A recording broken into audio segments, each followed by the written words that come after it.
चलिए देखते हैं कि करके। सबसे पहले हम लोग डिस्कस करते हैं आयनिक बॉन्डिंग और आयनिक बॉन्ड के अंदर कैसे कोवलेंट कैरेक्टर डेवलप होता है, यानी कि फजान रूल। तो यहाँ पर हम सबसे पहला क्वेश्चन देखते हैं जिसमें दिया गया है the correct statement for the molecule CSI3 minus is CSI3 में is covalent bond. It contains CS3 plus and I minus. It contains CS plus and I3 minus, and it contains CS plus I3 minus and lattice I2 molecules. देखिए बेटा इस question को देखते हैं, ध्यान से देखिए, जरा देखिए, समझिए।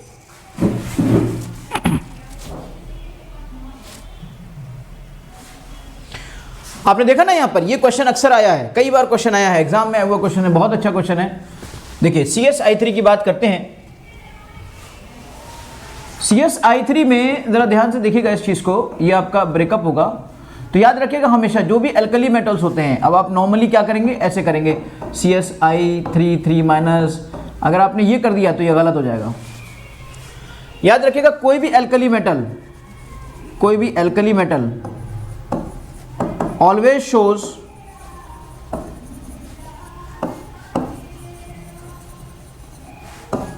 +1, और जो एल्कलाइन अर्थ मेटल्स होते हैं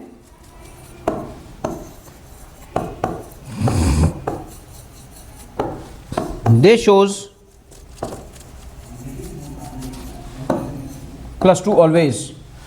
ये सीजियम आप सब जानते हो कि लीना की रब से फरियाद, सब जानते हो भाई कि सीजियम एल्कली होता है।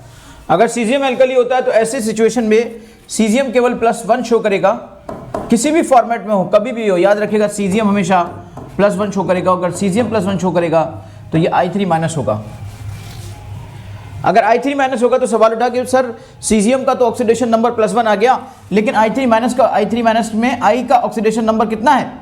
तो मैं कहूँगा 3x = बेटा आप ऐसे लिख देना, तो x = -1/3। यहाँ पर I का सिंगल I का ऑक्सीडेशन नंबर -1/3 है। अंडरस्टैंड? और ये जो -1 आया है ये 3 I के कॉम्बिनेशन पे आया है। इसका मतलब यहाँ पे हमें ऑप्शन मिलेगा it contains caesium plus and I3 minus, it contains caesium 3 plus, it's a covalent compound. तो कोवलेंट कंपाउंड भी नहीं है क्योंकि आयंस बन रहे हैं। It contains caesium 3 plus and I minus. तो इसका मतलब ये हुआ कि 3+ तो हो ही नहीं सकता, 3+ होगा तो एल्कली मेटल ही नहीं बनेगा ये। तो ऑब्वियसली यहाँ पर फिर एक ऑप्शन हमें मिल रहा है कि सीजियम प्लस है और I3 माइनस है। लेकिन फोर्थ ऑप्शन की बात करें इट कंटेन्स, देखिए हमें कहीं पर भी ये नहीं देखना है कि सही क्या है, बल्कि हमें ये देखना है कि बाकी का गलत भी कौन है, क्यों है। It contains caesium plus and I3 minus and lattice I2 molecule, और लेटिस I2 मॉलिक्यूल आपको यहाँ पर देखने की ज़रूरत है। तो लेटिस I2 मॉलिक्यूल तो यहाँ पर ऐसा कोई कॉन्सेप्ट है नहीं भाई, इट्स सफिशिएंट कि ये आयनिक है और इसके आयंस ये मिलते हैं। तो it will be the right answer will be C. Understand? चलिए अगला क्वेश्चन देखते हैं। अगला क्वेश्चन में देखिए magnesium 2+ and oxygen 2- is formed. Magnesium 2+ और ऑक्सीजन 2- इज फॉर्म्ड। चलिए एक बार देख लीजिए ध्यान से, मैग्नीशियम 2+ ऑक्सीजन 2- फॉर्म्ड। ध्यान से देख लीजिए एक बार, 1 सेकंड के लिए, 5 सेकंड के लिए थोड़ा सा प्रैक्टिस करिए, कोशिश करिए यहां पे क्या हो सकता है।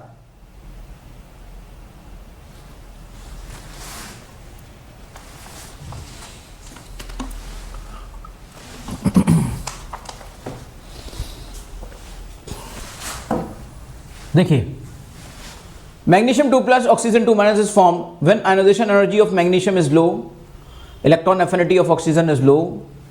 ओके, इट मीन देखिए magnesium 2+ and oxygen 2- mean MgO, it means an ionic compound, यानी कि आयनिक बॉन्ड है वहां पर।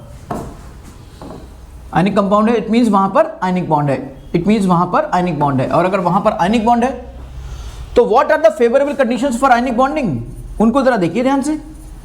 Favourable conditions for ionic bonding, याद करिए। इस तरह से मैं पूरा के पूरा जो आपने पढ़ा है दोबारा से रिवाइज कराता चला जाऊंगा। What are the favourable conditions for ionic bonding?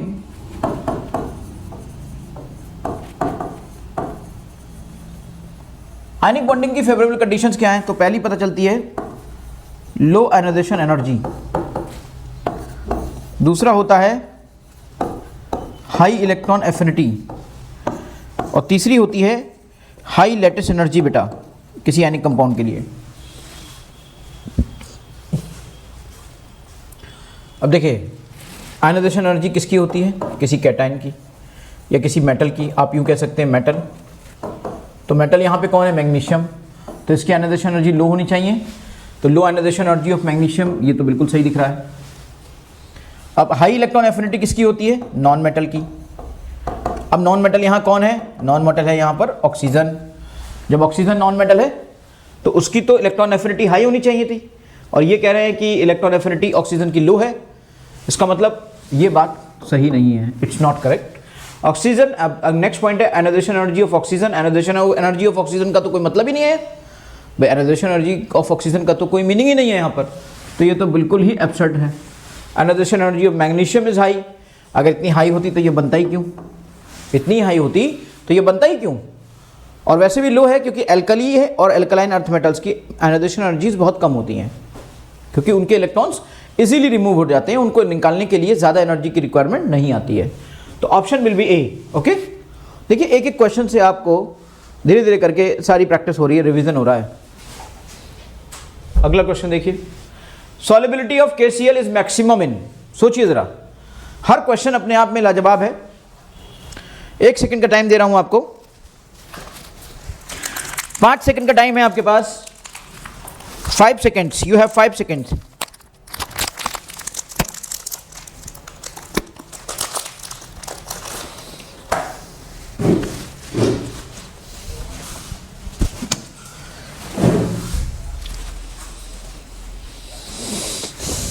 हाँ जी बेटा बताएं।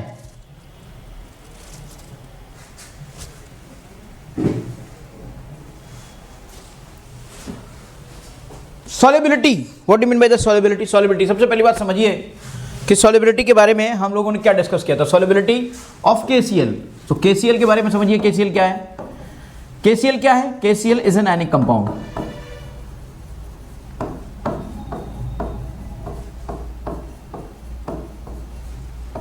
KCl आपका आयनिक कंपाउंड है।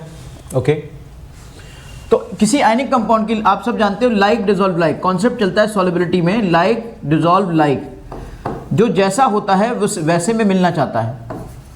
मींस कोई अगर आयनिक है तो वो पोलर है तो पोलर में जाएगा, और अगर कोई नॉन पोलर है तो वो नॉन पोलर में डिसॉल्व होना चाहता है। नॉन पोलर में उसकी सॉल्युबिलिटी अच्छी होती है, अगर कोई पोलर है तो उसकी पोलर में सॉल्युबिलिटी अच्छी होती है, अगर कोई नॉन पोलर है तो उसकी नॉन पोलर में सॉल्युबिलिटी अच्छी होती है। ये आपका आयनिक है यानी पोलर है, पोलर मीन्स चार्जेस का होना।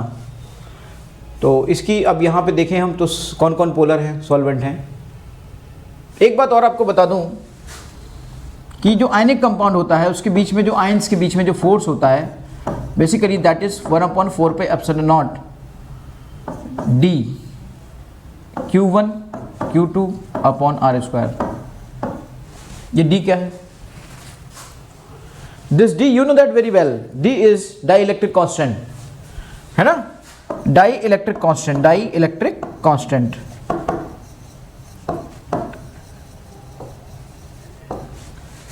डाइलेक्ट्रिक कांस्टेंट जितना ज्यादा होगा, याद रखिएगा, सॉल्युबिलिटी उतनी अच्छी होगी। क्यों अच्छा होगा, क्योंकि ये आयनिक फोर्स है, ये दो आयंस के बीच के, ये K+ और Cl- के बीच में लगने वाले फोर्स की कैलकुलेशन है।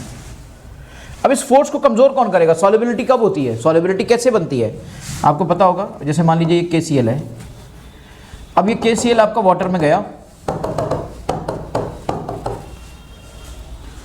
तो जब KCl एयर में था तो उसके आयंस के बीच में, अब KCl वाटर में आ गया तो उसके आयंस के बीच में कितना फोर्स है, जरा समझिएगा इस बात को। मैं एक बात बड़ा अच्छे से आपको बता दूं कि अगर मैं KCl एयर की बात करूं कि एयर के बीच में उसका कितना फोर्स है, तो that will be is equal to only 1/4 पे epsilon not dielectric constant for the air, या ये इसके लिए आप 1 ले लेंगे, Q1 Q2 upon R²। Dielectric constant वहां पे कुछ नहीं लिया जाएगा, ये FA है।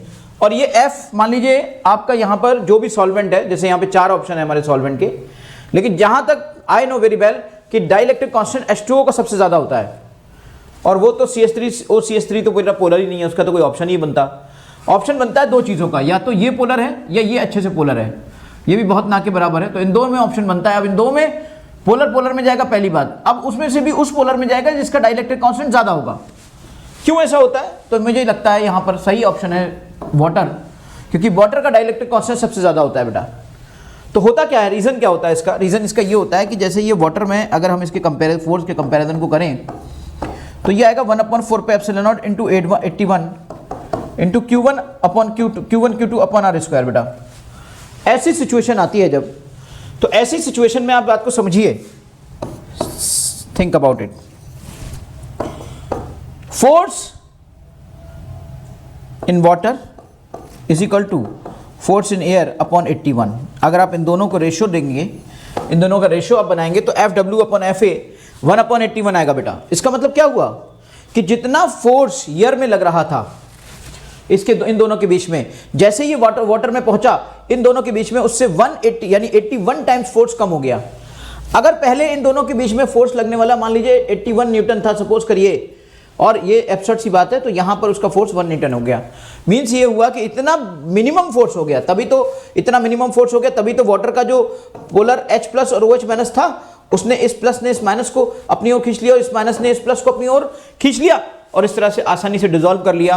और डिसॉल्व होने के बाद जब आसानी से डिसॉल्व हो गया, it means there is a very good solubility. So the right answer is H2O। I think solubility का कॉन्सेप्ट एक बार आपको जिन्होंने नहीं भी पढ़ा ना, क्वेश्चन का डिस्कशन मैं ऐसे करूंगा कि उनको बहुत क्लियर हो जाएगा, और वो सिर्फ क्वेश्चन ही देख लेंगे तो उनके कॉन्सेप्ट क्लियर होते चले जाएंगे।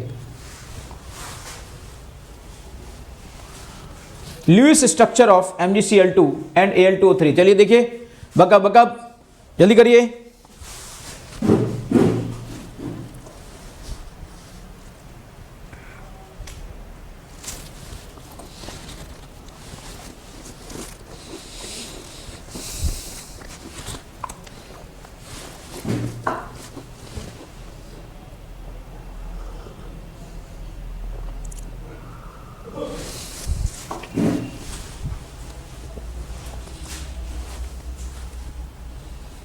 लीस्ट स्ट्रक्चर है तो लीस्ट स्ट्रक्चर में तो भाई जब प्रॉपर चार्जेस भी दिखाएंगे, प्रॉपर उसका ऑक्टेट पूरा होते हुए भी दिखाएंगे। यहाँ पे क्या लग रहा है आपको, ऑप्शन है आपके सामने, पहला ऑप्शन है। तो पहले ऑप्शन में तो यहाँ पे इन्होंने कोवेलेंट बॉन्ड दिखा दिया यार। इनके हिसाब से जो पहला ऑप्शन है उसमें तो MgCl यानी कि कोवेलेंट बॉन्ड बना रहा है, शेयरिंग दिखा दी है। देखिए ये तो शेयरिंग दिखा दी, क्या दिखा रहे हैं ये कि ये Cl है, इसके पास 2 हैं, और इस तरीके से ये सिर्फ ना कोई ट्रांसफर दिखा रहे हैं ना कुछ और दिखा रहे हैं। इस तरह से थोड़ी ना लीस्ट स्ट्रक्चर होते हैं। लीस्ट स्ट्रक्चर में तो प्रॉपर सब कुछ आता है। तो मुझे लगता है the right answer is B। आपने सबने समझा, ये भी मैग्नीशियम के पास से 2 इलेक्ट्रॉन निकल जाएंगे, उसमें +2 आ जाएगा। Cl के पास देखिए ये बाहर का इसका 1 इलेक्ट्रॉन ये वाला आ गया, और इसके पास 2 इलेक्ट्रॉन होते होंगे ना, तो वो वाला 1 इलेक्ट्रॉन यहाँ पे आ गया, इस पे भी -1 आ गया, इस पे भी -1 आ गया, Mg+2 पे आ गया। बिल्कुल इसी तरीके से एल्युमिनियम के पास 3 इलेक्ट्रॉन थे, लेकिन 2 एल्युमिनियम हमने ले लिए और यहाँ पे 3 हमने ऑक्सीजन ले लिए, एंड एवरीवन रिक्वायर्ड 2 इलेक्ट्रॉन्स। तो 3 2 6, 2 3 6 इक्वल हो गया। इस तरह से यहाँ पर उतने ही पहुँच गए। तो द राइट, ये बहुत ही आसान क्वेश्चन हैं जिनका हम डिस्कशन कर रहे हैं, लेकिन ये आसान क्वेश्चन भी कभी कभी आपको कंफ्यूज कर देते हैं। तो आपको सभी कुछ देखना है।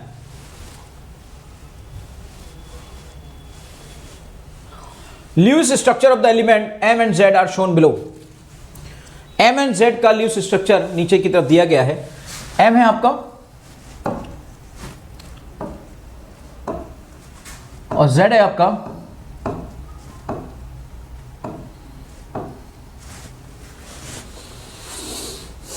कंपाउंड फॉर्म्ड इज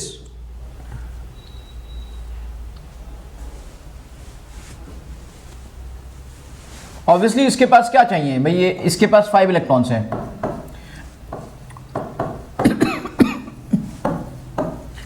हर किसी की इलेक्ट्रॉन, इसकी आउटर मोशन में 3 इलेक्ट्रॉन्स हैं।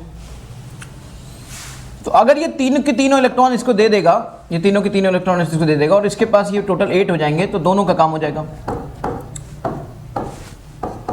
इस तरीके से M प्लस और Z प्लस बनेगा।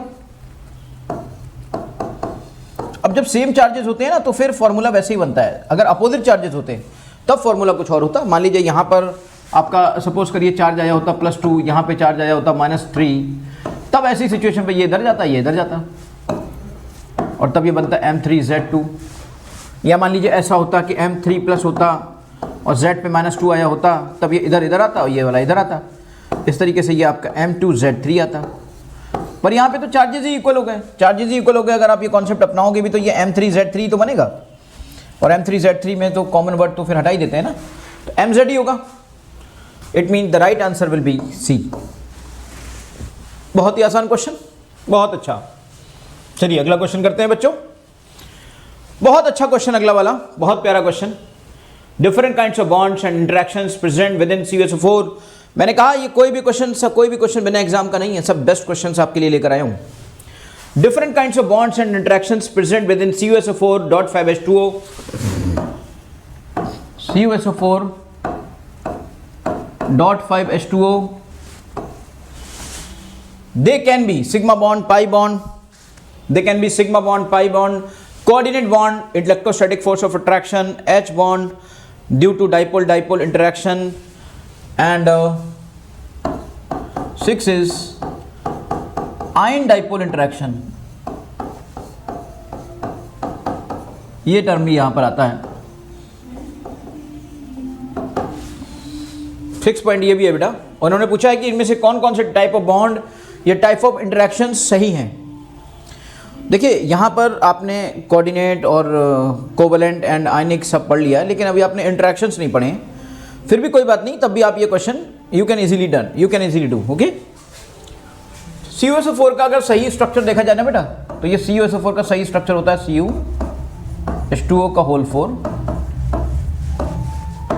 SO4 और सिर्फ एक H2O बचता है, इसके साथ ये होता है। ये तो मतलब H2SO4 तो ऐसे ही होता है, इसके साथ तो कुछ डॉट लगाने की जरूरत नहीं, डॉट की जरूरत यहाँ पर है। एक्चुअली ये CuSO4.5H2O जिसे हम ब्लू विट्रॉल कहते हैं, ये होता है। देखिएगा जरा ध्यान से। अब आप इसको देखिए, क्या नहीं है यहाँ पर, कौन नहीं है यहाँ पर। मैं आपको एक एक चीज करके दिखाता हूँ। CuSO4 है तो इसका मतलब Cu2+ है, यानी इसमें जो सेंट्रल एटम है वो 2+ पर है। ओके ठीक, तो जब सेंट्रल एटम 2+ पे तो उससे होगा क्या, H2O4 आएंगे। अब देखिए मैं आपको इसको और अच्छे से दिखाता हूँ, जिस तरह से इसमें दिखाया जाता है कि हाँ भाई ये पॉसिबिलिटी है। ये Cu है बेटा, ये H2O, ये आपके लिगेंड्स हैं, न्यूट्रल लिगेंड्स हैं, इनको आप कोऑर्डिनेट में पढ़ेंगे। और ये आप कोऑर्डिनेट केमिस्ट्री, एक अलग पूरी कोऑर्डिनेट केमिस्ट्री होती है, उसमें पढ़ेंगे। H2O इस तरीके से बेटा, ये H2O जो है ये कोऑर्डिनेट बॉन्ड बना रहा है, और इस तरीके से ये पूरा के पूरा 2+ पर है, तो 2+ होगा। और SO4 2- है, और SO4 को भी बना लो ना, SO4 2- है ना, तो एक काम करो SO4 को भी बना लो।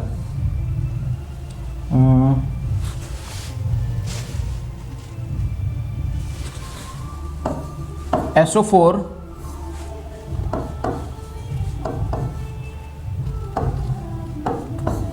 2-, ये SO4 2- हो गया। डॉट H2O, ये आपका डॉट H2O हो गया भाई, HOH डॉट H2O, राइट। बोलिए। अब इन्होंने पूछा है कि सिग्मा बॉन्ड है, तो मैं कहूंगा सिग्मा बॉन्ड है। कोई कहेगा मुझसे पाई बॉन्ड है, तो मैं कहूंगा हाँ है सिग्मा बॉन्ड और पाई बॉन्ड। कोई कहेगा मुझसे कोऑर्डिनेट बॉन्ड है, तो मैं कहूंगा हाँ है coordinate bond.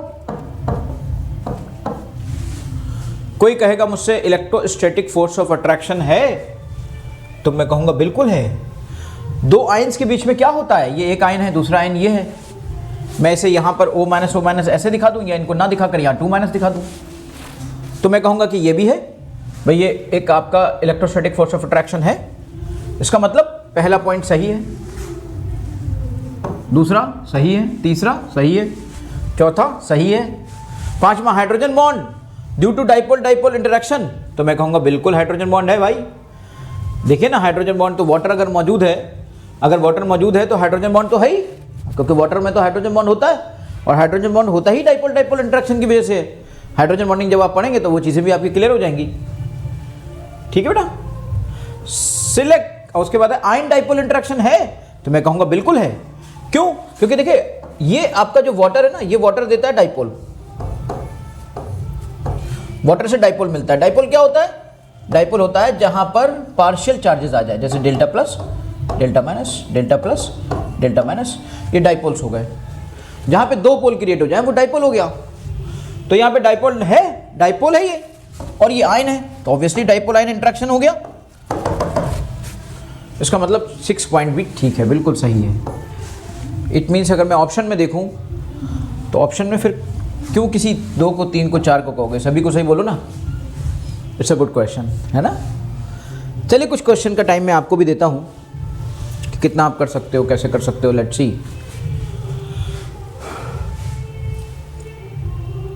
Consider the following compounds, consider the following compounds K4FeCN6। देखिए जरा इस क्वेश्चन को देखिए ध्यान से।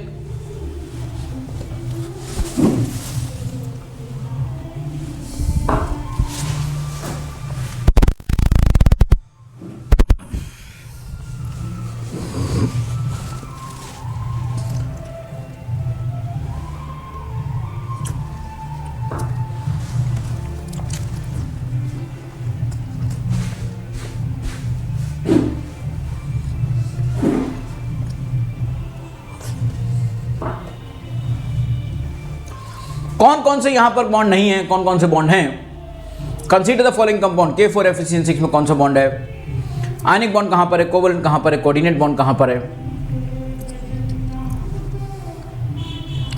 पहला ऑप्शन है ऑल एक्सेप्ट 2, दूसरा ऑप्शन है ऑल एक्सेप्ट 4, तीसरा ऑप्शन है ऑल एक्सेप्ट 1, चौथा ऑप्शन है ऑल एक्सेप्ट 3।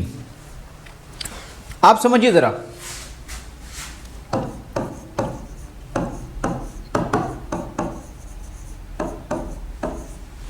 K4FeCN6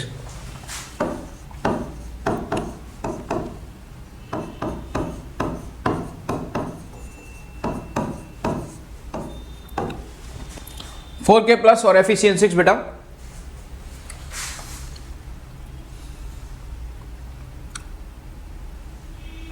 Fe को देखो तो एक्चुअली क्या है Fe एक्चुअली मैं आपको बताऊं, Fe बेसिकली यहां पर +2 पे होगा और CN जिसे हम ये कह रहे हैं ये आपका इस तरीके से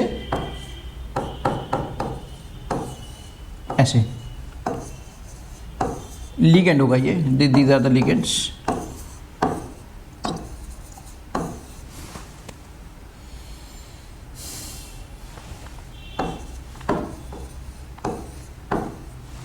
इस तरीके से ये लिगेंड है बेटा। इट मीन्स क्या हो गया, आयनिक बॉन्ड हो गया, यहां पर कोऑर्डिनेट बॉन्ड हो गया और ये कोवलेंट बॉन्ड हो गया। यानी पहले वाले ऑप्शन में सभी हैं, आयनिक बॉन्ड भी है, कोवलेंट भी है, सभी हैं पहले वाले में। ठीक, NH4Cl को देख लेते हैं। NH4Cl का डिस्कशन करते हैं। It is basically NH4 plus Cl minus. आप पहले भी देख चुके हैं, इसको बताने की ज़रूरत नहीं थी मुझे।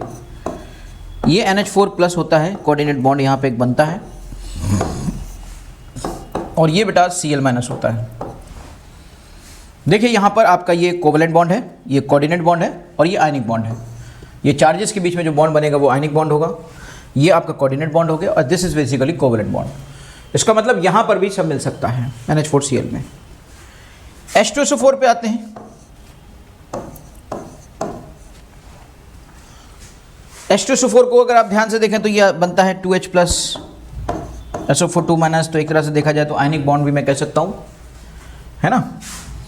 दूसरी बात मैं कह सकता हूँ कि ये जो सल्फेट है इसमें O माइनस और O माइनस ऐसे आएगा और आप चाहो तो इसे ऐसे भी बना सकते हो। कोऑर्डिनेट बॉन्ड भी यहाँ पे वैलिड होते हैं। पहले भी मैं बता चुका हूँ कि कोऑर्डिनेट बॉन्ड भी वैलिड है और डबल बॉन्ड अगर बना होगा तो वो भी वैलिड है, क्योंकि सल्फर के अंदर वैकेंट डी ऑर्बिटल होता है और वैकेंट डी ऑर्बिटल ये अलाउड करता है कि आप 8 से ज़्यादा भी जा सकते हो। तो इस तरीके से यहाँ पर भी सारी चीज़ें पॉसिबल है। निकिल में, निकिल जो NiCO4 है इसमें थोड़ी सी प्रॉब्लम लग रही है, क्योंकि NiCO जैसे अगर हम लें CO तो यहाँ देखिए ये कोऑर्डिनेट बॉन्ड और ये CO ऐसे होता है ना, और ये इस तरीके से लिगेंड भी होगा, चलिए मान लीजिए।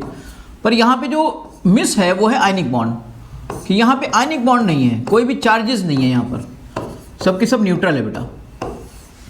तो यहाँ अगर ध्यान से देखें आप, इसमें आयनिक बॉन्ड नहीं है।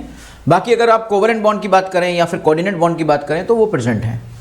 तो आई थिंक अगर हम सभी की बात करें कि सब में कौन सा नहीं था, तो हम कह सकते हैं कि एक्सेप्ट 4 बाकी सब सही था।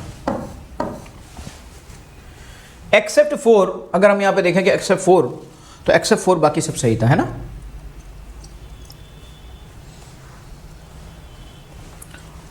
ठीक है बेटा।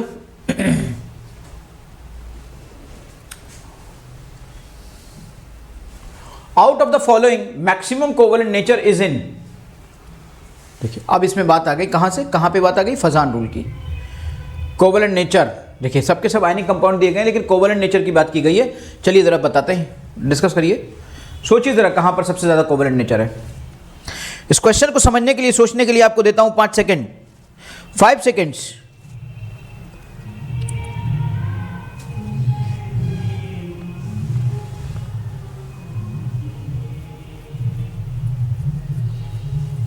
और ये जो मैंने केसेस आपको बताए थे उन्हीं में से एक केस है। देखिए ये है आपका NaF, this is your MgO। मैंने आपको एक बहुत अच्छी ट्रिक बताई थी कि अगर अलग अलग कंपाउंड हुआ करें तो उनके चार्जेस को मल्टीप्लाई कर लिया करो। सबसे ज़्यादा चार्जेस जहाँ पर आए समझ लेना वहीं पर सबसे अच्छा, क्योंकि यहाँ पे कैटाइन भी बदल रहा है और यहाँ पे एनाइन भी बदल रहा है। तो ऐसी सिचुएशन पर हम सबसे बेस्ट ऑप्शन अपनाते हैं कि उनके चार्जेस को पहले सबसे पहले चेक कर लेते हैं कि चार्जेस कितने कितने हैं, और ज़्यादा कुछ नहीं सोचते हैं। ज़्यादा तो बहुत कुछ होता है, बहुत कुछ सोचने से आदमी उलझ जाता है। ज़्यादा नहीं सोचना चाहिए, ओवर थिंकिंग हमेशा दुश्मन होती है और लिमिटेड थिंकिंग बहुत ज़रूरी होती है। तो मैंने कहा था कि covalent character is directly proportional to Q plus into Q minus, means आप इसको 1 इंटू 1 कर लीजिए, 2 इंटू 2 कर लीजिए, 3 इंटू 3 कर लीजिए, 4 इंटू 4 कर लीजिए। ये हो गया आपका 1, ये हो गया आपका 4, ये हो गया आपका 9, ये हो गया आपका 16। इस तरीके से बेटा यहाँ पर अगर ध्यान से देखा जाए तो कोवेलेंट कैरेक्टर सबसे ज़्यादा, कोवेलेंट कैरेक्टर का जो इंक्रीजिंग ऑर्डर है वो है NaF से ज़्यादा किस में है, MgO में। MgO से ज़्यादा किस में है, इसमें, और इससे ज़्यादा किस में है, इसमें। इसका मतलब अब देखिए सबसे ज़्यादा इसमें आ गया covalent character, and the right answer will B D। अब आप समझिए इस क्वेश्चन को कई तरह से घुमा के डिस्कस किया जा सकता था और वो पूछ सकता था। यहाँ पे वो पूछ लेता इंक्रीजिंग ऑर्डर में बताइए, डिक्रीजिंग ऑर्डर में बताइए, कैसे क्या हो सकता था। लेकिन कॉन्सेप्ट आपको पता है तो किसी भी तरीके से आप उसको अरेंज कर सकते हो। आई थिंक सफिशिएंट है, आप लोग समझ गए होंगे अच्छे से। नेक्स्ट क्वेश्चन देखते हैं क्या है। Arrange NaCl, MgCl2, AlCl3, SiCl4 in increasing solubility in either non polar solvent, in ether यानी नॉन पोलर सॉल्वेंट। चलिए सोचते देता हूं मैं आपको 5 सेकंड का टाइम। क्वेश्चन को समझ लीजिए, कोशिश कर लीजिए, एक बार प्लान कर लीजिए कि क्या हो सकता है।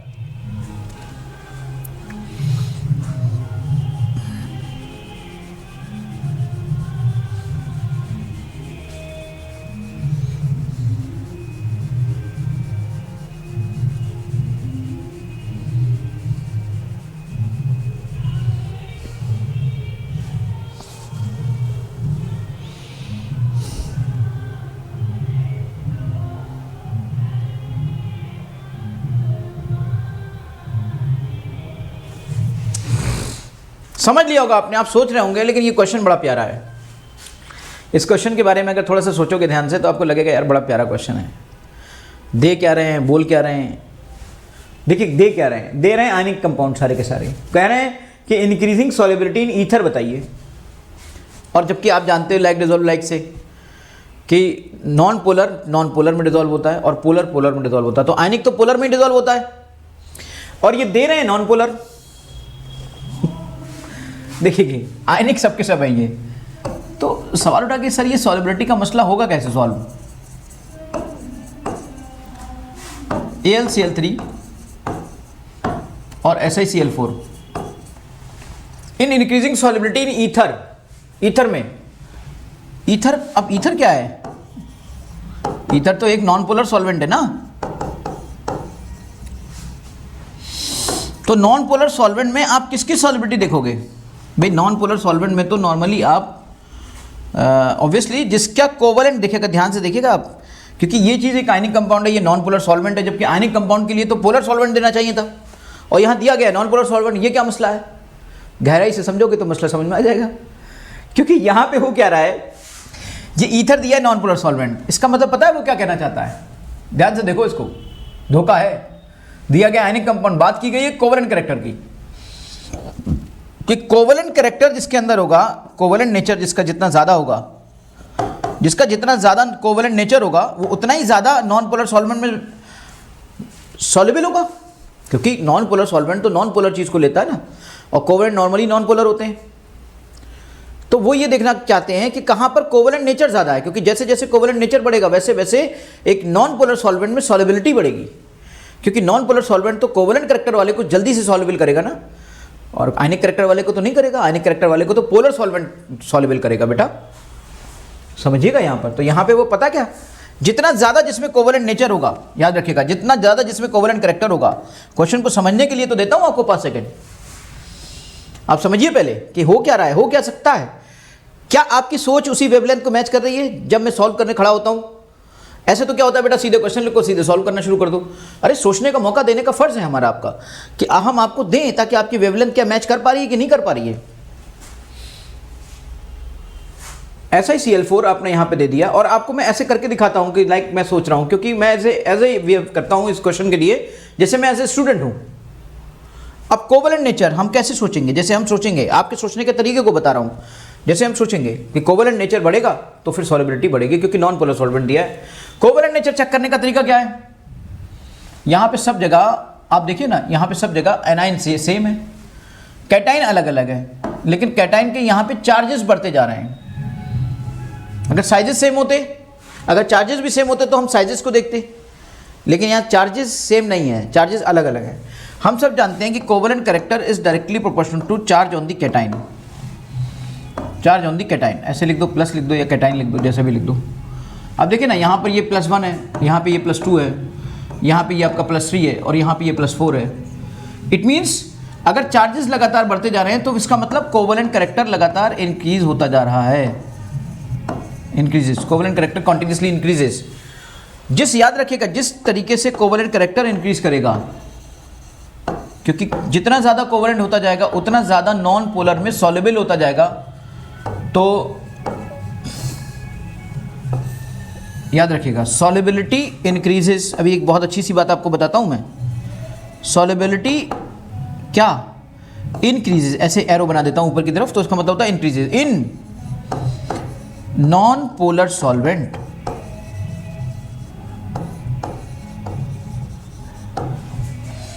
और देखिए, ध्यान से देखिएगा, एक बात और लिख देता हूं,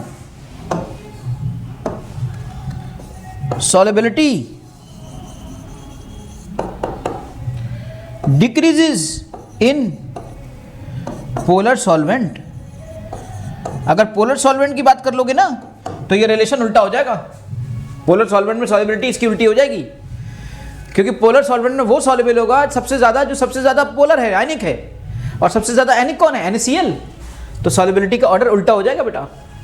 याद रखिएगा, यहाँ पे तो कोवेलेंट कैरेक्टर का और सॉल्युबिलिटी का ऑर्डर सेम है, लेकिन यहाँ पर उल्टा हो जाएगा, क्योंकि पोलर सॉल्वेंट में सॉल्युबिलिटी उसके पोलर नेचर से डिसाइड करेगा, और याद रखिएगा नॉन पोलर सॉल्वेंट में उसकी सॉल्युबिलिटी उसके कोवेलेंट नेचर से डिसाइड होगी। आई थिंक ये क्वेश्चन आपको अच्छे से समझ में आया होगा और प्यारा लगा होगा कि हाँ कुछ रीजनिंग है। लेट्स अंडरस्टैंड वर्मोन क्वेश्चन। एक और क्वेश्चन का हम डिस्कशन करते हैं। Giving you 5 seconds.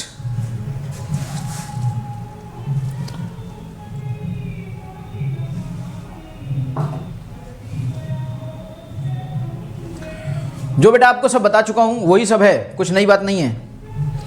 ये सारे केसेस आपको डिस्कस कर चुका हूं, फजान रूल में सारे केसेस आपको डिस्कस कर चुका हूं। एक एक करके लेक्चर आप देखते जाइए, मज़ा आपको आता जाएगा, कंप्लीट अंडरस्टैंडिंग मिलेगी हर क्वेश्चन की, और सब बेहतरीन क्वेश्चंस का डिस्कशन करूंगा। कोई भी फालतू के क्वेश्चन का डिस्कशन नहीं होगा, सिर्फ और सिर्फ एग्जाम में आए हुए क्वेश्चंस का डिस्कशन होगा।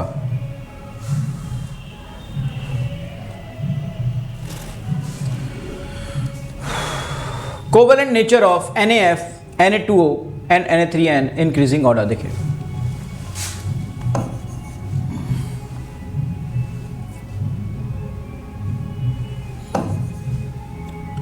Na3N, NaF पहले दिया हुआ है, NaF, then Na2O, then Na3N।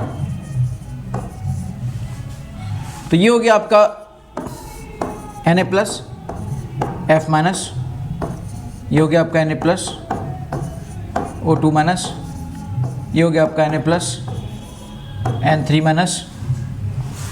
Here you can से, अब देखिए यहाँ पर आप कैटाइन, या तो आप कैटाइन के बारे में देखते थे या आप एनाइन के बारे में देखते थे। आप सब जानते हो अच्छे से कि covalent character is directly proportional to 1 upon size of cation, directly proportional to size of anion, directly proportional to charge on cation, directly proportional to charge on anion. ये आप जानते हो कि फजान रूल के हिसाब से ऐसे होता है, ये आप अच्छे से जानते हो कि अकॉर्डिंग टू फजान ऐसा होता है। अगर आप ये अच्छे से जानते हो कि अकॉर्डिंग टू फजान ऐसे से होता है, तो आप यह देखिए यहाँ पे कैटाइन से कोई कंपैरिजन ही नहीं है, क्योंकि कैटाइन तो कॉमन है। एनाइन से कंपैरिजन उसके साइज से नहीं होगा, क्योंकि साइज का कोई मतलब तब नहीं होता है जब चीज़ें अलग अलग होती हैं। अब यहाँ पे जब चार्जेस आ जाते हैं तो चार्जेस को देखा जाता है। चार्जेस देखिए, यहाँ पे इसका -1 है, यहाँ पे इसका -2 है और यहाँ पे इसका -3 है। हमने एक बात लिखी है, covalent character is directly proportional to charge on cation, charge on cation, cation और चार्ज ऑन एनाइन, एनाइन का चार्ज जैसे जैसे बढ़ता जाएगा कोवेलेंट कैरेक्टर बढ़ता जाएगा। It means covalent character increases, covalent character increases. तो यहाँ से ये फाइनली निकल के आया कंक्लूजन कि NaF से ज़्यादा कोवेलेंट होगा Na2O और Na2O से ज़्यादा कोवेलेंट होगा Na3N। कौन सा मिल रहा है बेटा? बी ऑप्शन मिल रहा है आपको। आई थिंक ये सब डिस्कशंस आपके सामने हैं। ये DPPs में डिस्कस कर रहा हूँ आपको पर्टिकुलर टॉपिक्स की। ये पर्टिकुलर टॉपिक है आपका कोवेलेंट बॉन्ड, कोवेलेंट बॉन्ड नहीं, आयनिक बॉन्ड और फजान रूल।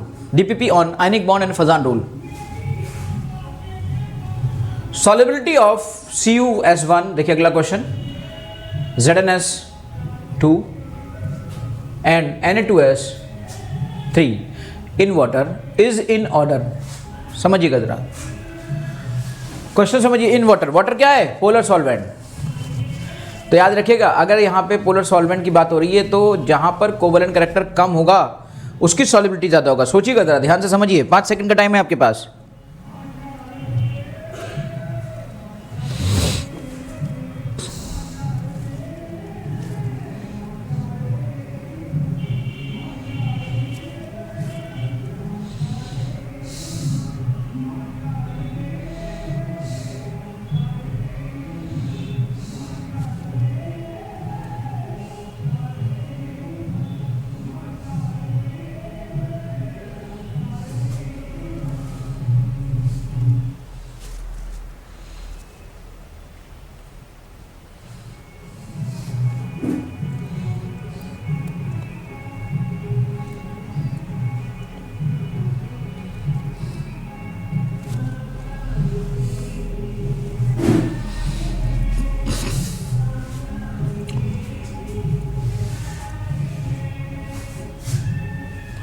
देखिए पहला है CuS, मीन्स आपका ये है Cu2 प्लस और S2 माइनस, ठीक।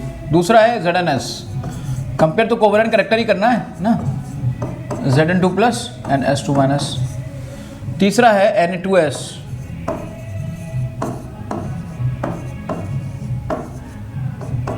Na plus and S2 minus.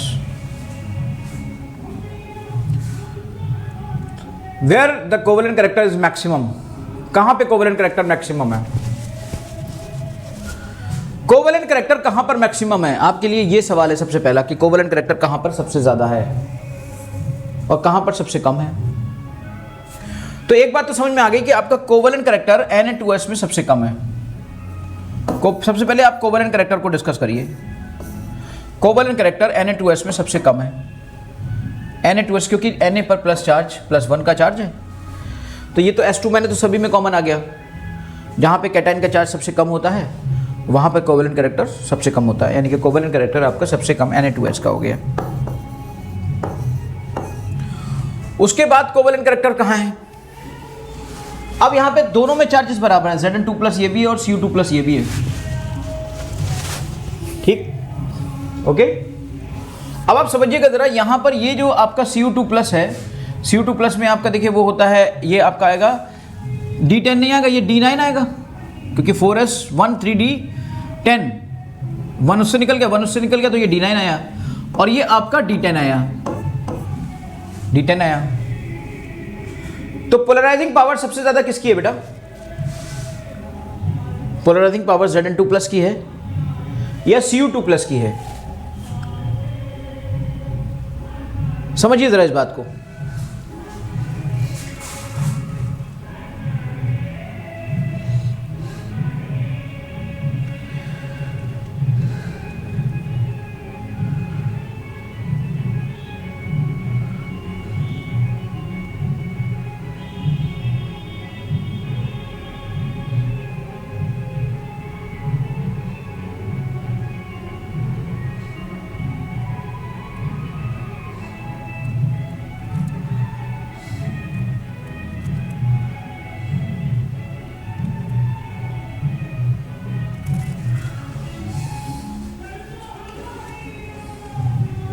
बहुत ही अच्छा पॉइंट बेटा। तो यहां पर सबसे ज़्यादा पोलराइजिंग पावर अगर देखें, हम पोलराइजिंग पावर की बात करें तो पोलराइजिंग पावर तो Na प्लस से ज़्यादा होगी Zn2 प्लस की, और Zn2 प्लस से भी ज़्यादा होगी Cu2 प्लस की। अगर पोलराइजिंग पावर इसकी ज़्यादा है और पोलराइजिंग पावर के डायरेक्टली प्रोपोर्शनल है कोवेलेंट करैक्टर, यानी Na2S से ज़्यादा कोवेलेंट होगा ZnS और ZnS से ज़्यादा कोवेलेंट होगा CuS। याद रखिएगा, इसका मतलब कोवेलेंट करैक्टर यहां पे सबसे ज़्यादा बढ़ रहा है। ठीक, covalent character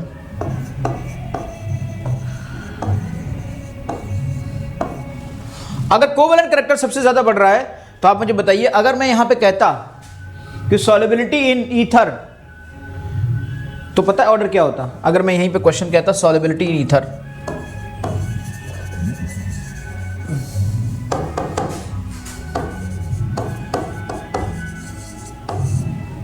solubility in ether, तो यही आंसर होता बेटा। तीसरा, फिर दूसरा, फिर पहला, ये आंसर होता तीसरा, दूसरा, पहला। लेकिन ये उसने नहीं पूछा है, ये उसने क्या पूछा है? सॉल्युबिलिटी इन वाटर। वाटर में कौन सॉल्युबल होगा? जो पोलर ज्यादा होगा, जिसके अंदर कोवेलेंट करैक्टर कम होगा। तो यहां उल्टा हो जाएगा। तो दोनों बातें मैंने क्यों फिर से आपको समझाई, इसलिए समझाई कि क्वेश्चन में कहीं इस तरह से कुछ आ जाए तो आप परेशान ना हो जाए कि यार ये क्या है। सॉल्युबिलिटी इन वाटर की बात अगर मैं करूं तो ऑब्वियसली अब वाटर जो है वो बेटा पोलर हो गया है, पोलर हो गया है, तो इसका मतलब उल्टा हो जाएगा। 1, 2 और सबसे ज़्यादा solubility of water in. Question में ज़रा सा वो बदल देता तो आंसर बदल जाता। अगर वो वाटर की जगह ईथर कर देता तो आंसर बदल जाता। तो लेकिन मैंने दोनों बताए रीज़न। हम यहाँ क्वेश्चन डिस्कशन करने का मतलब आंसर थोड़ी ना ढूंढना है, कॉन्सेप्ट समझना है कि और क्या से क्वेश्चन बन सकता है और कहाँ पे क्या हो सकता है। अच्छा क्वेश्चन था ये बेटा, बहुत अच्छा क्वेश्चन था, अच्छे से आपने चीज़ों को समझा। एक बात आपको और बताना चाहूँगा, बहुत ही अच्छी बात है कि जो पोलराइजिंग पावर यहाँ पे फिर से मैं आपको बताना चाहता हूँ, पोलराइजिंग पावर में मैंने यहाँ पे Cu2 प्लस की पोलराइजिंग पावर Zn2 प्लस की पोलराइजिंग पावर से ज़्यादा लिखा, जबकि Cu2 प्लस की आउटर मोशन कॉन्फ़िगरेशन D9 का है और इसका कॉन्फ़िगरेशन D10 का है, क्योंकि ये 4s2 3D10 होता, 2 इलेक्ट्रॉन 4s से निकलते। यहाँ 4s1 3D10 होता है, 1 इलेक्ट्रॉन उससे निकलता और 1 उससे निकलता।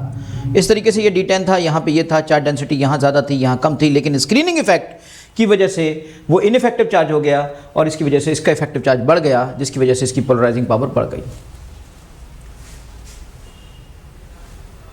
Which pair is not in the correct order of lattice energy? कौन सा पेयर लैटिस एनर्जी के करेक्ट ऑर्डर में नहीं है? लैटिस एनर्जी का पूरे कॉन्सेप्ट आपको मैंने दिए हैं, कपस्तुन्स्की मेथड के बारे में भी बताया है। इसके अलावा आपको ये भी बताया है कि वहाँ पर लैटिस एनर्जी किस किस पर डिपेंड करती है, बॉर्न-हार्वर्ड साइकिल का भी डिस्कशन किया है। देखिए, बताइए ज़रा।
आपको शायद याद होगा वो फॉर्मूला लेटेस्ट एनर्जी का, जिसमें आपने देखा होगा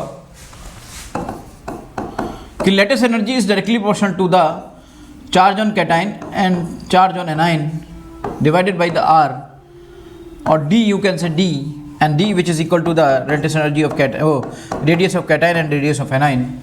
ये आपने देखा होगा। ये लेटेस्ट एनर्जी का कपस्टुन्स्की मेथड मैंने आपको बताया था नंबर ऑफ यूनिट्स के बारे में। गामा भी एक बार यहाँ पे आया था, गामा भी हमने एक टर्म यूज़ किया था जिसमें हमने कहा था कि नंबर ऑफ आयंस भी हम यहाँ पर ले सकते हैं, कितने होते हैं। खैर यहाँ पे हम चार्जेस की बात करेंगे। अगर मैं पहला ऑप्शन बात करूँ तो लेटेस्ट एनर्जी डायरेक्टली प्रोपोर्शनल है चार्जेस के मल्टीप्लिकेशन के, तो KCl है और MgO है। यहाँ पे देखिए ये +1, ये -1, ये +2, ये -2, ठीक। तो यहाँ 1 × 1 और यहाँ 2 × 2, तो चार्जेस ज़्यादा है तो लेटेस्ट एनर्जी इसकी ज़्यादा हो गई, यानी पहला ऑप्शन ठीक हो गया। कोवेलेंट कैरेक्टर जितना ज़्यादा बढ़ता जाता है लेटेस्ट एनर्जी और बढ़ती जाती है ना। इसके बाद आप एल्युमिनियम नाइट्राइड की बात करें तो ये -3, ये +3। मैं एक नए कॉन्सेप्ट को बिल्कुल सिंपल तरीके से आपको लेटेस्ट एनर्जी को बताने की कोशिश कर रहा हूँ। 3 × 3 एंड 2 × 2 4, ये आपका 9 हो गया, ये 4 हो गया, ये भी ठीक हो गया मेथड। अब बात आती है BeCO3 की और MgCO3 की, ठीक। तो BeCO3 में यहाँ +2, यहाँ -2, यहाँ +2, यहाँ -2। अब चार्जेस यहाँ पे बराबर हैं, ये भी 4 है, ये भी 4 है, चार्जेस बराबर हैं। पर चार्जेस अगर बराबर है तो साइज को देखो, साइज ऑफ कैटाइन और साइज ऑफ एनाइन के सम के इन्वर्सली प्रोपोर्शनल होता है। लेकिन देखिए यहाँ पर इसका साइज कम है, बेरिलियम का साइज कम है और मैग्नीशियम का साइज ज़्यादा है। जिसका साइज कम होगा उसकी लेटेस्ट एनर्जी ज़्यादा हो जाएगी। इसका मतलब ये हुआ कि C ऑप्शन भी ठीक है और ये D ऑप्शन गलत हो गया, क्योंकि अगर D ऑप्शन गलत हो गया। लेकिन बेटा ऑप्शन के हिसाब से कौन सा सही है, ये तो मैंने एक कॉन्सेप्ट के हिसाब से बताया आपको। ऑप्शन के हिसाब से अगर आपको कोई ऑप्शन लगाने को कहे कि ऑप्शन कौन सा सही है, तो यहाँ पे ऑप्शन क्या लिखोगे आप, D ऑप्शन। क्योंकि देखिए पूछा क्या उसने, is not in the correct order, not in correct order सिर्फ करेक्ट ऑर्डर नहीं पूछा है, उसने पूछा not in the correct order. तो ये बिल्कुल अलग से घुमा के पूछ लिया उसने। समझिए जरा इस चीज़ को। तो लेटेस्ट एनर्जी का कहीं ना कहीं यहाँ पे कोवेलेंट कैरेक्टर से भी रिलेशन था, उसी की तरह से था, इसलिए ये क्वेश्चन बहुत अच्छा यहाँ पे आ गया और आपको सोचने के लिए मजबूर कर देने वाला हर क्वेश्चन आपको दूंगा। ये तो बहुत ही बेसिक से चैप्टर्स हैं, बेसिक कॉन्सेप्ट्स हैं। आगे आने वाले चैप्टर्स में आपको बहुत ज़बरदस्त मज़ा आने वाला है।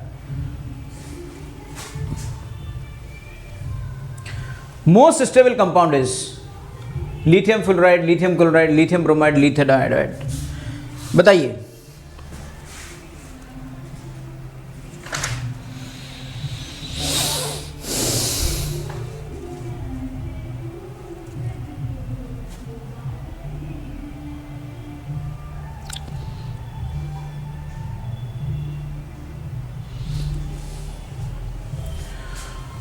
बहुत ही सिंपल सी बात है। आपको जो 5 सेकंड का टाइम देना था मैं दे चुका हूँ। चलिए सबको समझ लेते हैं। लिथियम ही की बात है, इसका मतलब यहाँ कैटाइन यार इन्होंने कॉमन कर दिया ना। बात वही है, कैसे LiCl, LiBr और Li।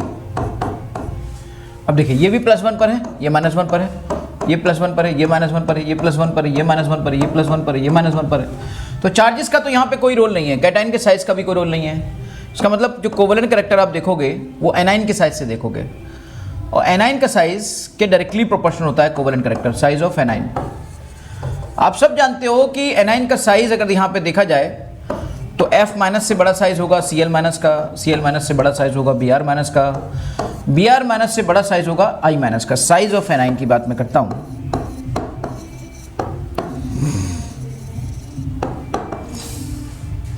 इसका मतलब कोवेलेंट कैरेक्टर भी इसी तरीके से ऑर्डर करेगा, यानी कि सबसे ज़्यादा कोवेलेंट कैरेक्टर होगा, सबसे कम LiF का होगा, उसके बाद LiCl का होगा, उसके बाद LiBr का होगा, उसके बाद Li का होगा कोवेलेंट कैरेक्टर। सबसे ज़्यादा कोवेलेंट कैरेक्टर इसका होगा Li का, सबसे कम कोवेलेंट कैरेक्टर इसका होगा।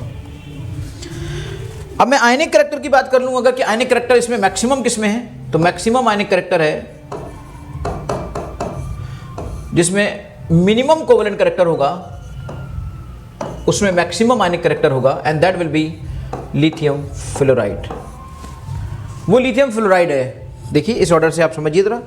कोवेलेंट कैरेक्टर आपका यहाँ पर सबसे कम है, फिर बढ़ता गया क्योंकि एनाइन का साइज बढ़ रहा है, सबसे ज़्यादा हो गया। कोवेलेंट कैरेक्टर के बढ़ने से क्या होता है, आयनिक कैरेक्टर के बढ़ने से क्या होता है, याद रखिएगा कोवेलेंट कैरेक्टर के बढ़ने से मेल्टिंग पॉइंट, बॉइलिंग पॉइंट, उसकी हार्डनेस, ये सब कम होती हैं। आयनिक कैरेक्टर के बढ़ने से क्या होता है, ये सब बढ़ते हैं, मेल्टिंग पॉइंट बढ़ता है, बॉइलिंग पॉइंट बढ़ता है, और इसलिए उसको हम कहेंगे कि उसकी सब, अगर मैं कहना चाहूँ कि सबसे ज़्यादा स्टेबल कौन है, तो मैं कहूँगा सबसे ज़्यादा स्टेबल है यहाँ पर LiF।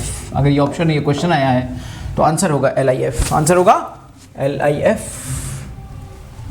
Out of the following ions, अगला question, which pair will make the compound most covalent. देखिए जरा,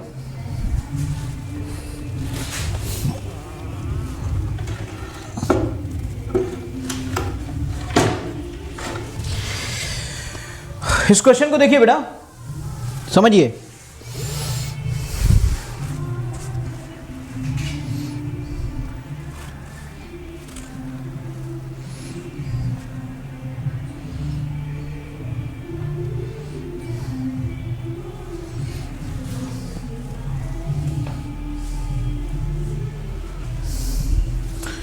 इसमें मुझे नहीं लगता मुझे कुछ बताना पड़ेगा, आपके सामने सब कुछ तो है। अरे भाई NaF, देखो कितना सिंपल तरीका आपको बता दूं, चार्ज का मल्टीप्लिकेशन कर लीजिए।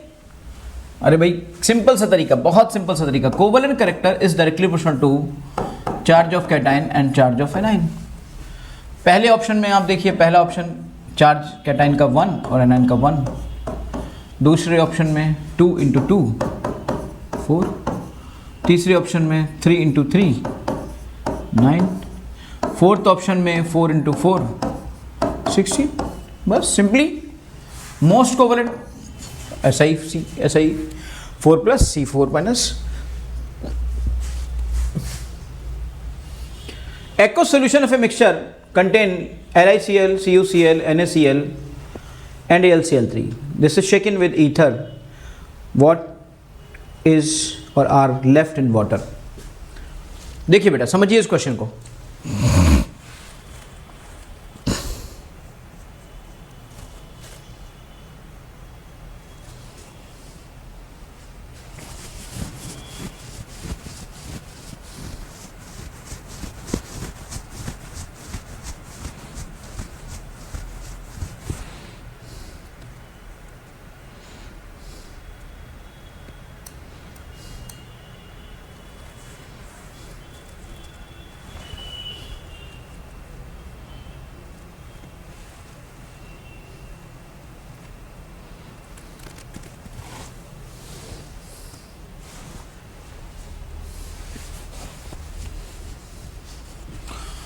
आई थिंक आपने क्वेश्चन पढ़ लिया होगा अच्छे से, बहुत ही अच्छा क्वेश्चन, बहुत ज़बरदस्त, बहुत मज़ेदार, समझने लायक क्वेश्चन, बहुत अच्छा क्वेश्चन।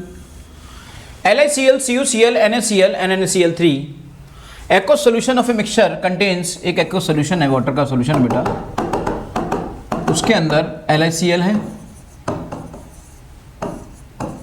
CuCl है, NaCl है और AlCl3 है। This is shaken with ether, इसको हम ईथर के साथ शेक करते हैं। What are left in water, ether के साथ हम शेक करते हैं, मतलब इसको हम ईथर के साथ शेक करते हैं, राइट। अब ये बताइए मुझे ईथर क्या है। ईथर एक नॉन पोलर सॉल्वेंट है। जो जो इसमें सॉल्युबल होगा, कौन सॉल्युबल होगा, जिसका कोवेलेंट नेचर होगा। कौन सॉल्युबल होगा भाई, ईथर है एक नॉन पोलर सॉल्वेंट, जिसका कोवेलेंट नेचर होगा वही सॉल्युबल होगा, और जो नहीं सॉल्युबल होगा वो बच जाएगा। यानी जिसका कोवेलेंट नेचर नहीं होगा, जिसमें ना के बराबर कोवेलेंट नेचर होगा, वही बचेगा, बाकी कोवेलेंट नेचर वाले इसमें डिसॉल्व हो जाएंगे। तो इसका मतलब कुल मिला के ये जो क्वेश्चन था ना, ये फजान रूल पे है। देखिए क्वेश्चन पढ़ के लगेगा नहीं ये फजान रूल पे है, लेकिन क्वेश्चन ये फजान रूल पे है। कोवेलेंट कैरेक्टर को चेक करना है। अब सवाल उठा यार कोवेलेंट कैरेक्टर कहाँ कहाँ पर मिलता है, तो मैंने कहा भाई जितना छोटा याद रखिएगा कैटाइन होता है उतना ज़्यादा कोवेलेंट कैरेक्टर होता है।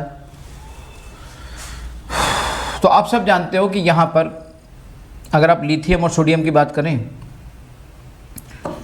तो लिथियम क्लोराइड और सोडियम क्लोराइड, तो इसमें तो इतना ज़्यादा होता है कि इसका कोवेलेंट नेचर कोवलेंट नेचर ही होता है, कोवलेंट नेचर ही होता है इसके क्लोराइड का, क्योंकि लिथियम बहुत छोटे साइज का है। ये आयनिक नेचर का होता है बेटा। AlCl3 भी कोवलेंट नेचर का होता है। रीजन, क्योंकि इसके ऊपर इसके कैटाइन पे चार्ज इतना ज़्यादा होता है, जिसकी वजह से ये कैटाइन बहुत ज़्यादा पोलराइजिंग पावर रखता है, और ये भी एक कोवलेंट नेचर का ही होता है।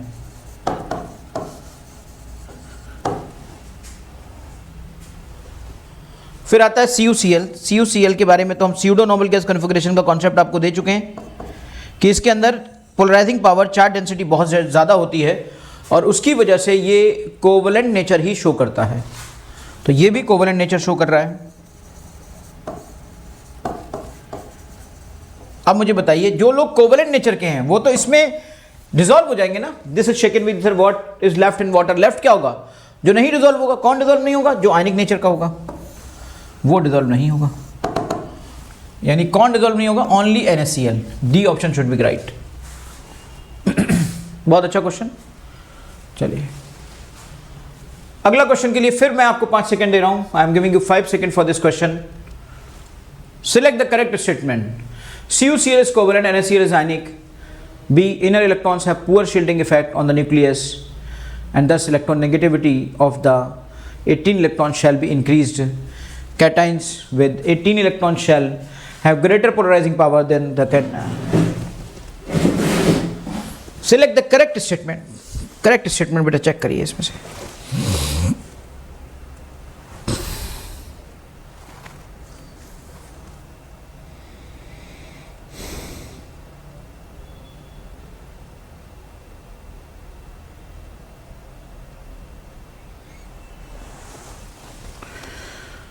ए ऑप्शन सही है, बी ऑप्शन सही है, सी ऑप्शन सही है, या कि सब के सब सारे ऑप्शन सही हैं। ये आपको डिसाइड करना है कि कौन सा ऑप्शन सही है, किस तरह का है, किस तरह का नहीं है।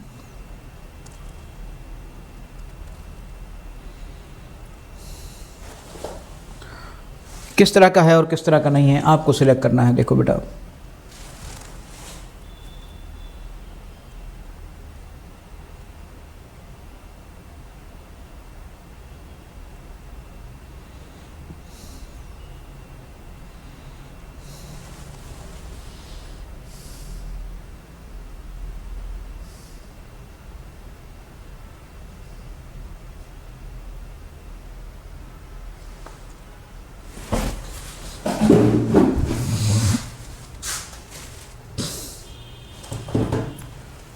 देखिएगा इस डीपीपी का ये लास्ट क्वेश्चन है। फजान रूल पर आपको बहुत कॉन्सेप्ट मिल गए, बहुत अच्छे क्वेश्चन मिल गए बेटा। हर कॉन्सेप्ट पे बहुत ज़बरदस्त क्वेश्चंस आपको मिलते रहेंगे। Select the correct statement. CuCl is covalent and NaCl is आयनिक। अभी थोड़ी देर पहले ही मैं बता रहा था कि CuCl इज कोवलेंट। हाँ भाई, ये CuCl कोवलेंट होता है इन नेचर और ये आयनिक होता है। तो पहला ऑप्शन सही है। पहली बात सही है, ए इज ओके। बी ऑप्शन में आप देखिए, बी ऑप्शन अगर आप देखें तो ये आपका आता है inner electrons have poor shielding effect on the nucleus and thus electronegativity of the 18 electron shell is increased. हाँ बिल्कुल सही बात है। देखिए CuCl है, जैसे आपका ये प्लस वाला है। अब रीज़न क्या है? NaCl तो आयनिक होता ही है, दुनिया जानती है। ये कोवलेंट कैसे हो गया? कोवलेंट ऐसे हो गया, ऑर्गन 4s1 3d10 था, लेकिन 4s1 तो निकल गया। तो ये जो इनर इलेक्ट्रॉन्स हैं ये आपके 10 है, और आपको बताऊं ये यहाँ पर 3s3p भी आ जाता है, तो 3s2 और 3p6 और 3d10 इस तरीके से टोटल 18 इलेक्ट्रॉन्स आपके इनर इलेक्ट्रॉन्स बन जाते हैं। ये 18 इलेक्ट्रॉन्स न्यूक्लियस के जो करीब होते हैं, न्यूक्लियर थर्ड शेल में होते हैं बेटा। तो थर्ड शेल में है, तो इसका मतलब इन पर जो अंदर की शेल्स हैं ना, उन अंदर की शेल्स में तो बहुत ज़्यादा इलेक्ट्रॉन्स हैं नहीं, तो इन पे बहुत ज़्यादा स्क्रीनिंग या बहुत ज़्यादा शील्डिंग इफेक्ट जिसे कहते हैं वो नहीं आया। शील्डिंग इफेक्ट इन पे कम पड़ा, शील्डिंग इफेक्ट इन पे कम पड़ा। तो इसका मतलब क्या हुआ? इसका मतलब इनका Z इफेक्ट बढ़ गया। Z इफेक्ट बढ़ गया तो इलेक्ट्रोनेगेटिविटी बढ़ गई। इलेक्ट्रोनेगेटिविटी बढ़ गई, इसका मतलब ये पॉइंट भी बिल्कुल सही है। बी ऑप्शन, बी वाली बात भी बिल्कुल सही है, ए वाली बात भी बिल्कुल सही है। सी की बात करें, cations with 18 electron shell having greater polarising power than cations with 8 electron. बिल्कुल, ये तो मैं पहले ही बता चुका हूँ आपको कि स्यूडो नोबल गैस कॉन्फ़िगरेशन में चार्ज डेंसिटी ज़्यादा होने की वजह से उसकी पोलराइजिंग पावर ज़्यादा होती है, और नोबल गैस कन्फिग्रेशन में चार्ज डेंसिटी उतनी ज़्यादा नहीं होती है, इसलिए पोलराइजिंग पावर कम होती है। ये बात मैं पहले ही आपको बता चुका हूँ। सी ऑप्शन भी, यानी तीनों ऑप्शन सही हैं। इसका मतलब जो चौथा ऑप्शन है वो सही आंसर होगा। तीनों स्टेटमेंट सही हैं तो चौथा ऑप्शन सही आंसर होगा कि all of the above correct statements. ये था बेटा आपका डिस्कशन डीपीपी का on ionic bonding and Fazan rule. उम्मीद करता हूँ कि आपके कॉन्सेप्ट क्लियर हुए होंगे। फिर भी अगर कोई क्वेश्चन आता है या दिमाग में कोई क्वेरी आती है तो आप बिल्कुल डिस्कस कर सकते हैं मुझसे। Thank you.